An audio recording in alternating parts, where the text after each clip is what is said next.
compelling, there are also a lot of disturbing elements that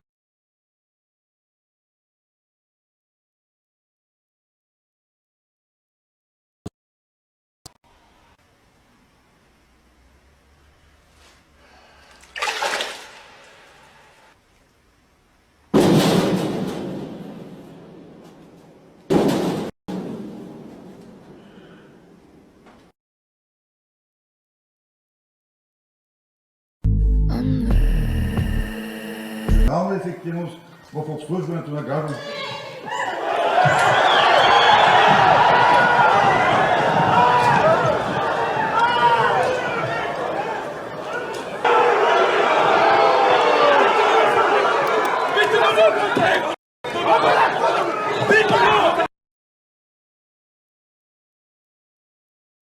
Can I show you a scary video? This video is actually terrifying, and the video is going viral right now on Twitter with 18 million views, and it even has news articles written about it. I'm just gonna show you the video, but please be advised, it might be triggering for some people.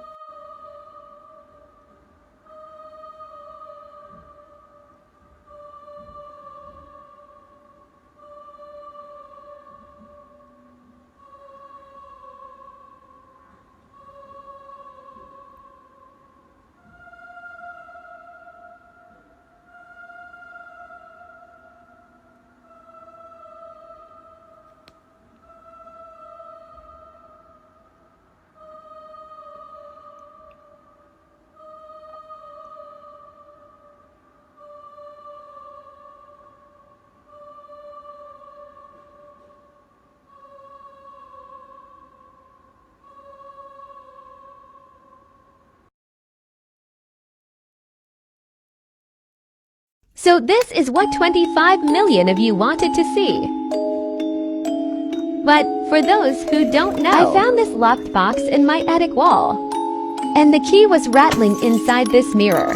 Someone didn't want us to find it. But we have.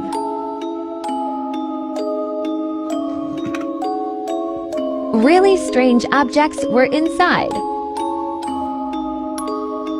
Like this small pendant necklace.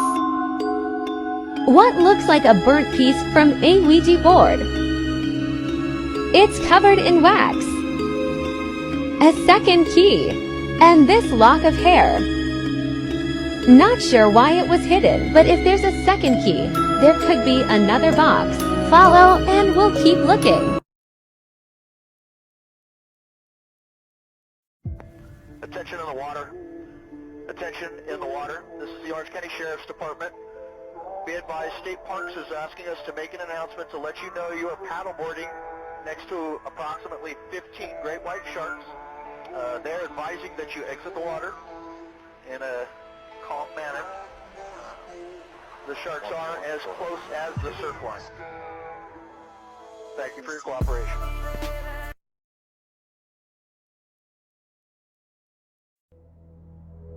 Imagine for a moment the unimaginable happened. A major city is hit by a nuclear weapon. Now, no number could account for all the devastation that would result. But we can put a number on the deaths. At least we can make an educated guess based on our understanding of what nuclear blasts do to city structures and people.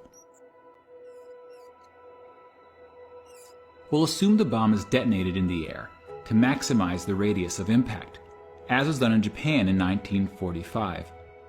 But here we'll use an 800 kiloton warhead, a relatively large bomb in today's arsenals, and 100 times more powerful than the bomb dropped on Hiroshima. Upon detonation, a fireball as hot as the sun would expand to a radius of 800 meters. Those near the blast would be vaporized. And within a 2-kilometer radius, all buildings would likely be destroyed. And we'll assume that virtually no one survives inside this area. Which, based on population density, would start the death tally at 120,000 people.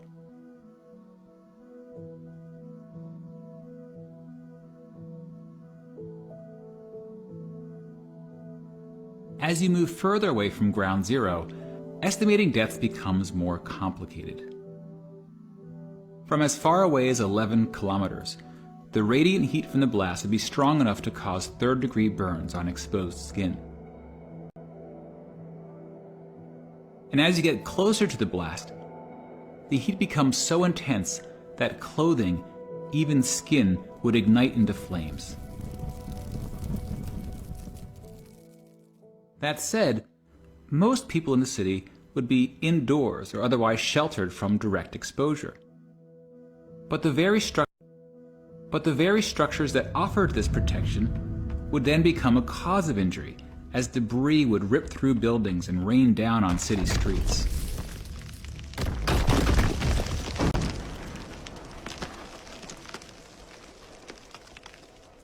As a rough estimate, we can assume that half the people between 2 and 11 kilometers from the blast are killed, from burns, debris, smoke, collapsed buildings, and radiation sickness, which translates roughly into an additional 500,000 people. Many of these deaths will occur days, even weeks after the attack. Radiation sickness takes about a week to cause death. And much of the dust and ash produced from the explosion will be dangerously radioactive, especially if it originated near ground zero. And the distance the particles travel will depend on the wind and other factors. Now, since this simulation is of an airburst attack, it will produce significantly less radioactive fallout than ground attacks targeting missile silos or bunkers. So we'll go with a relatively small number of deaths outside the 11-kilometer range. If it were a surface blast, the fallout deaths could surpass all other deaths combined, but it's a very difficult number to predict. In a few days, on edge, the risk of accidents is arguably reduced. But nuclear weapons remain one of the great threats to humanity. And today, we're entering a new era in nuclear weapon history. Long